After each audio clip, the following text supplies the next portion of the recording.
Hey everyone, in this video I will show you how to cancel Wemod subscription. First of all, head over to the Wemod's website and log into your account using your email and password.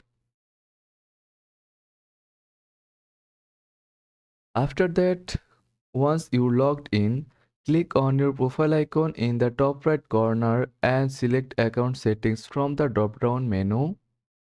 Now, within your account settings, look for the billing and subscription. This is where you can manage your subscription details. Under your subscription, you will see an option to cancel subscription.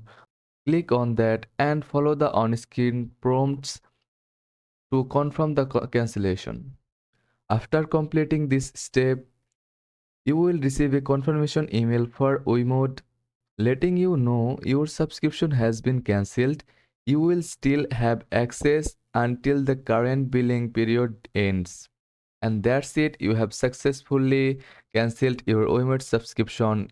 If this video was helpful, don't forget to like and subscribe. Thanks for watching.